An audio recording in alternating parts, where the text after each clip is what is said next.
Israel promised the White House they would not attack first, but on the 5th of June, they jammed radar sets at the US Embassy in Tel Aviv, so the Americans couldn't detect their jets taking off to launch a surprise assault on Egypt. Meanwhile, the USS Liberty was sailing across the Mediterranean into the war zone. Liberty was a state-of-the-art intelligence-gathering vessel of the time. We could receive any signal that was out there, low band, high band, anything, intercepting it, recording it, and we did have on board some translators who could have immediate translation of what was going on. We would actually bounce signals off the moon back to NSA. I'm Jim Kavanaugh. I was a communication technician aboard the USS Liberty, and I intercepted Morse code. We're spies. I mean, we're intercepting messages from embassies, military bases, police, anything and everything that we could get to ensure that the United States was comfortable with what was going on in the world and no one was conspiring against us. And basically, it was to protect our interests. This was the Cold War. American President Lyndon Johnson knew that the Russians already had substantial military influence in Egypt. He needed to find out what they were going to do next, to make sure that a local conflict did not become a world war, with the USA backing Israel and Russia siding with the Arab cause. I was assigned as a Russian linguist aboard the ship. I'm Bryce Lockwood, United States Marine Corps, retired. The Israelis. Our primary purpose was to intercept communications of the Russian spy aircraft that were at Alexandria, Egypt, and that was our job, was to find them. We were not targeted against the Israelis. Life was very relaxing. One of the nice things about the Liberty is we had air conditioning because we had communications equipment, so we were cool in the hot days. It was a very laid-back, very clean ship. It was spotless. The morale was pretty high. I mean, very high. By the time the Liberty arrived off the coast of Egypt on the 8th of June, the war had just 2 days left to run. Israel had seized the old city of Jerusalem, the West Bank, and the Gaza Strip. Jordanian forces were beaten, and Egypt was conceding defeat. Only Syria held out. I was listening to the chatter the night before. They knew it was an American ship that came into the area. They knew who we were. 5:15 a.m., first light. The ship's log recorded an Israeli photo reconnaissance plane flying over the Liberty. It was easily identifiable as a NOR Atlas aircraft, and those are photo reconnaissance aircraft. Israeli records obtained by Al Jazeera show that their reconnaissance plane reported the Liberty as an American spy ship, hull number GTR-5. Israeli planes then continued to fly over the Liberty all morning. And they would do half-moon passes over us, and we saw that they were Israeli. They were slowly lumbering over our ship, and we were waving at them, they were waving at us. They're our friends. We felt safe. Actually, it was a secure feeling to see them. There was one other thing which made the crew feel safe. We had an American flag flying the standard, and then we put up the holiday colors, which is a huge American flag. And it was a bright sunny day with the wind blowing, I don't know, 5 or 10 knots, the flag was unfurled. You could see it for miles. Meanwhile, Israeli military jets were on their way. On the real-time audio tape obtained by Al Jazeera, at 1:53 p.m., the pilots asked their base control about the ship.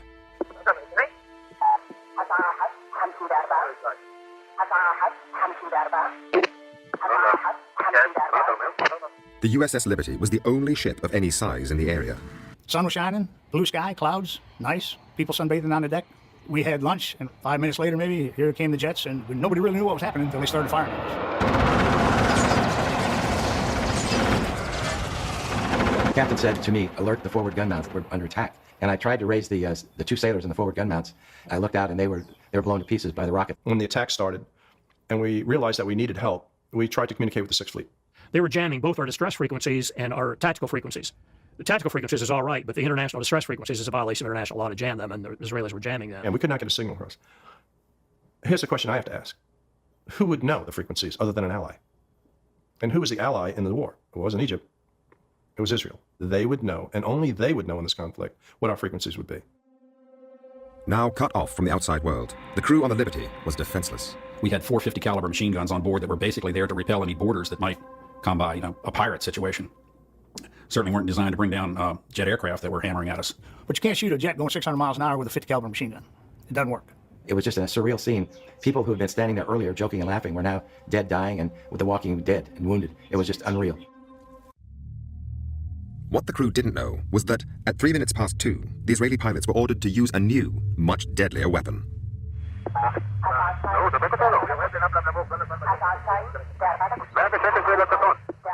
The whole topside of the ship had been set on fire, and it was all charred. It was no longer navy gray. Up above, the Israeli military argued about what should happen next and who should sink the Liberty.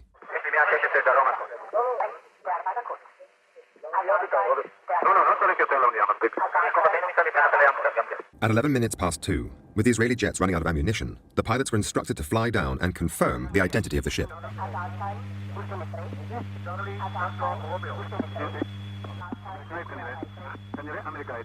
The jets then pulled out, but 3 Israeli Navy motor torpedo boats were already on their way. At 2:35, the Israeli motorboats fired 5 torpedoes. 4 missed, but 1 hit.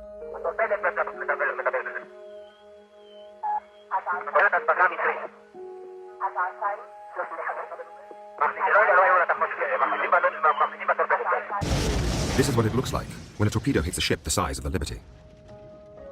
The torpedo threw us up in the air like a roller coaster. It felt like one coming down. Dead silence, lights all off, smoke and haze everywhere. The torpedo had blown a huge hole in the hull, 39 feet by 24, killing 25 Americans in a single hit. And my job was to try to get probably 20 or 30 wounded sailors out to the main deck and to the life rafts. So I went up and looked out myself before I tried to get anyone up. And that's when I observed a motor torpedo boat, Israeli, plainly marked with the Star of David, machine gunning our life rafts. The crew of the Liberty were now trapped on board their own ship with nowhere to run and nowhere to hide. The torpedo boats came in closer and began to machine gun the ship using armor-piercing projectiles. The armor-piercing, the shells that they were using were leaving holes about that big around in the metal plating. Just peel it out like it was orange peel. At close range, the armor-piercing rounds ripped through the steel hull of the ship. Nowhere was safe. Throughout the attack, the Liberty had been silent to the outside world. All its aerials were either smashed or jammed. One of the radiomen had taken a reel of coax cable and ran it from one of the transmitters back there to that whip antenna and took some shrapnel in the process. He got out in Mayday. Firefox, Firefox, this is Rock Star. Under attack by unidentified surface and naval air units, require immediate assistance. The American Sixth Fleet was 500 miles away and picked up the signal. So did the Israeli armed forces. Once the Israelis knew the US jets were in the air, they summoned the American naval attaché and told him there had been a terrible mistake. The American planes were recalled. As they returned, Israeli helicopters flew out to the Liberty. As soon as the news reached Washington, the attack on the Liberty instantly triggered a domestic political crisis. According to documents released under the Freedom of Information Act, one solution suggested in American government circles was to sink the Liberty so journalists could not photograph it and inflame public opinion against the Israelis. The NSA rejected this idea with an impolite comment. Handling the media became the top priority. When they took the severely wounded to various parts, they actually posted guards on their room so that no one could be interviewed by the press. The total press blackout was in effect. Back in Washington, the government ensured there was little information for the press, while politics went on behind closed doors. It was especially tough for Lyndon Johnson, to date the most pro-Israeli American president in history. Johnson was in a very tough mood. Johnson himself briefed Newsweek magazine off the record that the Israelis had attacked, and the reason they'd attacked was that they thought this was an intelligence ship that was intercepting perhaps Israeli as well as Egyptian communications. The fact that Johnson himself was the leaker and briefer of Newsweek was soon leaked. And this alarmed, of course, the Israeli embassy and their leading friends in the Jewish organizations. And the Israeli embassy regarded what Johnson had told Newsweek practically amounted to blood libel. Declassified Israeli documents show they were going to threaten President Johnson with blood libel, gross anti-Semitism, and that would end his political career. Many of Johnson's closest friends and advisors were pro-Israeli, and they reported back to Tel Aviv on his every move. The Israeli story constantly shifted to counter whatever new intelligence the White House received. So sensitive were these communications that the Israelis used code names to protect the identity of their White House agents. But for the first time, the members of the ring can be named. Hamlet was $1 million fundraiser for the Democrats. When he rang, Johnson took his calls. He was Abe Feinberg. Menashe was Arthur Goldberg, the U.S. ambassador to the United Nations. Harare was David Ginsburg, a high-profile Washington lawyer who also represented the Israeli embassy. Ilan was Supreme Court Justice Abe Fortas. Soon, Johnson did respond and took a much more lenient line and wished that the whole incident could be put behind us as soon as possible. Johnson's softer approach to Israel was immediately reflected in the American Navy inquiry, which was now underway on board the Liberty. We began to realize that a cover-up was descending upon us. A lot of people were in a key position to offer testimony were not given that opportunity. The U.S. Court of Inquiry reported in just 20 days. It was a rush job, full of spelling mistakes, much key evidence ignored, no Israelis interviewed, and it exonerated them from blame. The Israelis then rushed out their own report, which concluded that the whole affair was a series of mistakes and that no one was to blame. With the politics sorted, the only remaining issue was the fate of the USS Liberty, badly damaged and now in Malta for extensive repairs. The makeup artists were getting to work. We were in the dry dock about 6 weeks. And 300 Maltese workers They're working 2 shifts a day and I think 7 days a week to try. They were cutting out the shell holes, welding plates over that, and fabricating metal to cover the torpedo hole. And then in one day, they painted the entire ship. We looked like nothing ever happened. We took it across the Atlantic. It was like being in a cemetery. But when we pulled into port, we looked good. The press and everything were there. And we looked like basically nothing really happened. So it was great for the press to downplay what really happened to us. While the survivors met the widows and friends, the 168 bags of body parts and top-secret equipment were quietly taken to an incinerator and burnt. A year later, and the Liberty Captain William McGonigal was given the Medal of Honor, America's highest award for gallantry. The tradition has always been that it is presented by the President in the White House.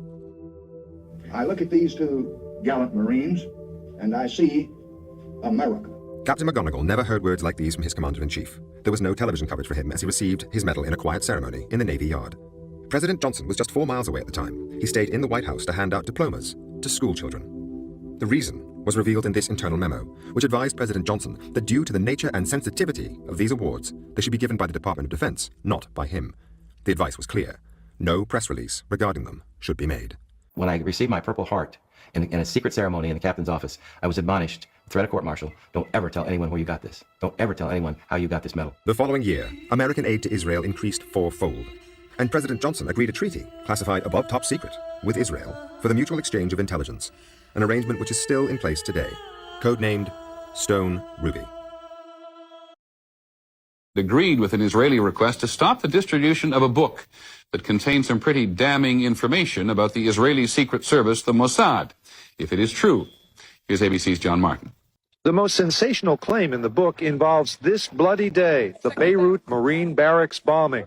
The book says Israeli agents kept vital information from U.S. Marines that might have saved the lives of 241 Americans killed here.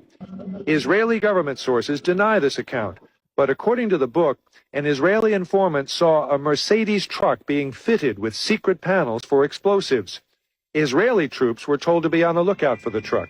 But the book says the Israelis intentionally gave the Americans only a vague warning, not mentioning the kind or size of vehicle.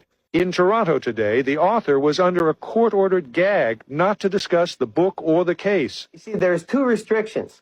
There's one restriction that I can't talk about what I learned or have done in the Mossad, and the other restriction is I cannot talk about anything that's in the book. Israeli officials confirm that Viktor Ostrovsky worked for the Mossad in the 1980s. Alarmed by the contents of the book, they got it temporarily blocked in Canada and the United States. It's the position of the Israeli government that the information contained in the book could very well lead to the identification of employees of the Mossad and could jeopardize their lives. But the book's introduction says it does not name active agents and gives only initials. It does say that more than 24 senior Israeli agents routinely gather intelligence in the United States. John Martin, ABC News, Washington.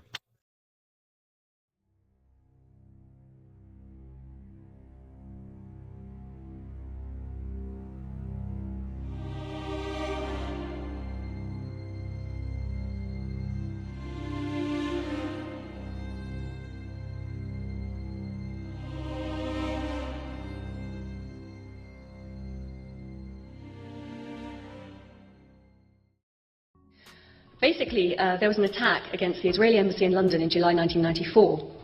And the Israelis had been hassling for increased protection around their embassy in London for the preceding few months because there had been a couple of other big attacks against their interests around the world. Now, MI5 had no intelligence to suggest that any Arab terrorist groups were planning an attack against the Israeli embassy. London had traditionally been a sort of safe haven for Middle Eastern groups because they were given a certain amount of freedom of expression and things. So they didn't think they had either the capability or the intent to carry out an attack in London. So the Israelis are getting quite frustrated about this. They were also, because of this safe haven idea, getting increasingly frustrated at a political network which had been set up by a bunch of immigrant Palestinians. And it was doing very well. I mean, they were really raising awareness about their people's plight. They were raising money and funds and sending them back to the Middle East to help them.